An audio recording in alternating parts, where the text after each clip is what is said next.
Hey there, today we're going to make some Southwest Quinoa plant-based nachos.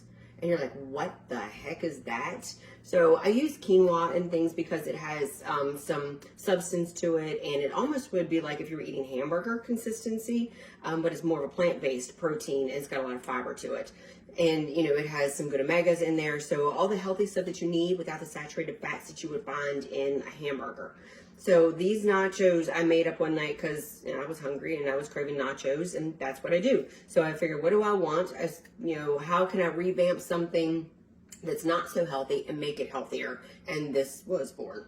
All right, so you're gonna heat up some olive oil, which I poured in the pan here. And you don't have to have onions in it. I'm gonna saute some onions in here because I like it for flavor. And then we have, while they're simmering, this is Ancient Harvest Southwestern Quinoa. So I got this at Martin's. So if you around Giant Foods, this is where this came from. And it is in the regular section with like where the rice is and all these prepackaged meals that you can do like this. So I went ahead and cooked it.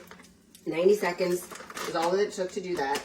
And I'm going to pour this in here with the onions. And remember, I like things that are fast and quick and easy to do.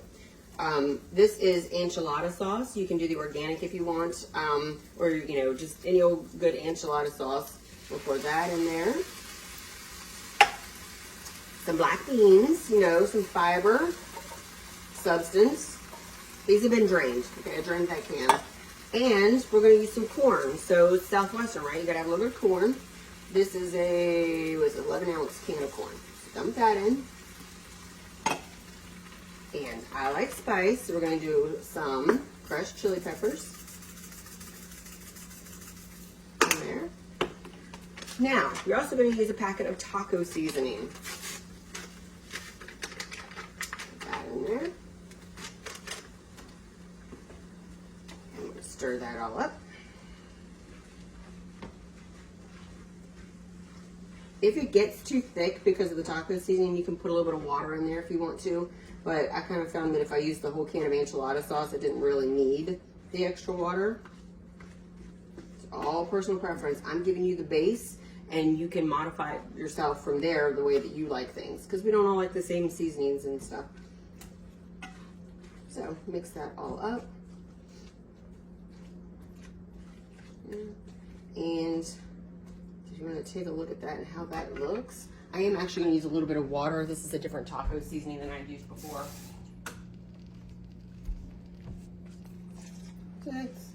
So it's about 1/8 of a cup there.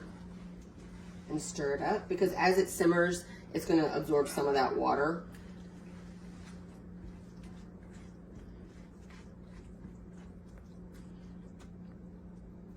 All right, so see how easy that was?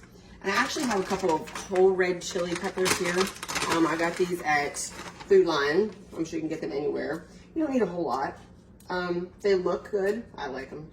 I just think they add a little bit of a touch to it, and then the flavor will absorb as you simmer it. But unless you really like hot stuff, I wouldn't just bite into those. They're more like a garnish.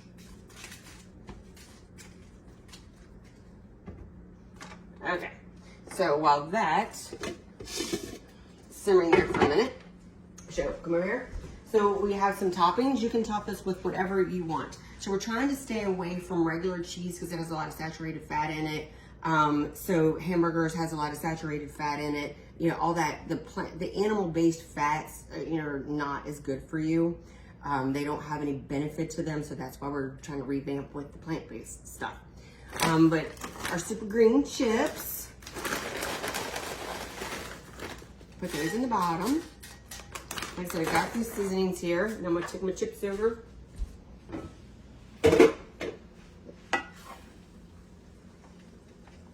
Put on a scoop of our base. Now I'm going to put on some lettuce. And I got some tomatoes. I like black olives. Like I said, you can put whatever you want on there. You can put some jalapeños on there. No sour cream, because that's not good for you either. It's a lot of saturated fats.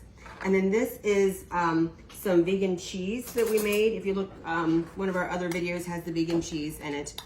And I spiced that up, made it a queso cheese. This, you can drizzle on top.